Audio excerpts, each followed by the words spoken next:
আসসালামু আলাইকুম এভরিওয়ান, আবার চলে আসলাম নতুন একটা ভিডিও নিয়ে। আজকে আপনাদের দেখাবো গরুর মাংস ছাড়াই মুরগির মাংস দিয়ে কিভাবে হালিম রান্না করা যায়।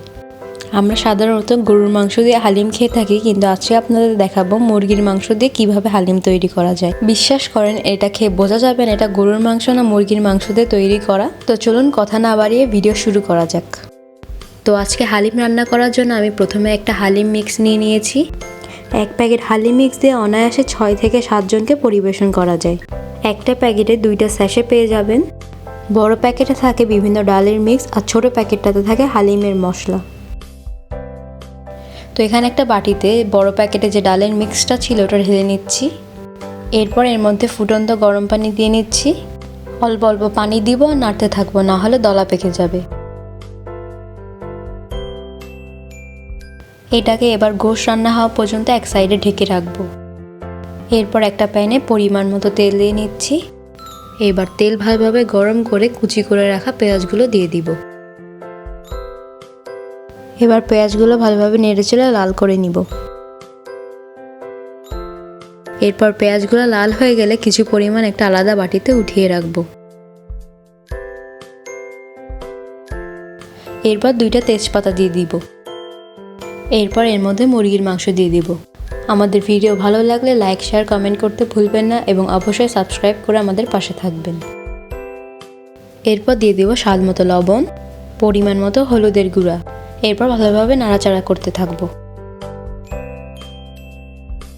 এরপর এর মধ্যে 1 টেবিল চামচ রসুন বাটা, 1 টেবিল চামচ আদা বাটা, 1 টেবিল চামচ জিরা বাটা, পরিমাণ মতো ঝালের গুঁড়া।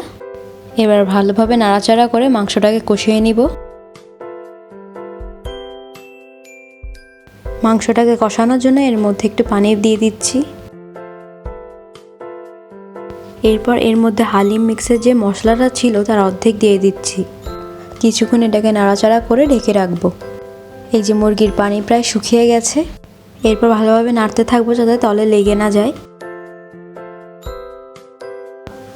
এরপর এর মধ্যে ডালের যে মিক্সটা ভিজিয়ে রেখেছিলাম ওটা দিয়ে দিব। এরপর অনবরত নাড়তে থাকবো। এরপর এর মধ্যে গরম পানি দিয়ে দিব। আপনারাও গরম পানি দেওয়ারই চেষ্টা করবেন। এরপর এটাকে ভালোভাবে ফুটিয়ে নিতে হবে যাতে ডালের মিক্সটা ভালোভাবে সিদ্ধ হয়ে যায়। এরপর এর মধ্যে গরম মশলার গুঁড়া দিয়ে দিচ্ছি। এবার নাড়াচাড়া করে ঢেকে রাখবো। এই যে ফুটে গেছে। এবার হালিম মিক্স মশলা যে বাকি অংশটুকু ছিল ওইটুকু দিয়ে দিব।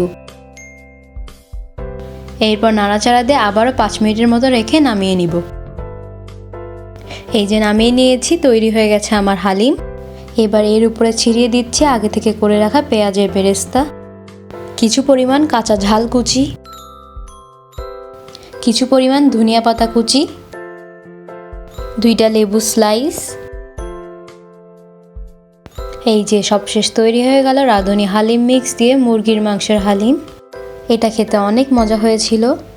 খেতে একদমই গরুর মাংসের হালিমের মতো ছিল। 1 প্যাকেট হালিম মিক্স দিয়ে 6 থেকে 7 জন খাওয়া যায়, কিন্তু আমরা 8 থেকে 9 জন খেয়েছি। বাসায় মেহমান আসলে গরুর মাংস না থাকলে মুরগির মাংস দিয়ে হালিম রান্না করে খুব সহজে সার্ভ করা যাবে। সবাই অনেক পছন্দ করবে। তো আজকের ভিডিও এই পর্যন্তই। আবারও দেখাবে নতুন কোনো ভিডিওতে। ততক্ষণের জন্য আল্লাহ হাফিজ।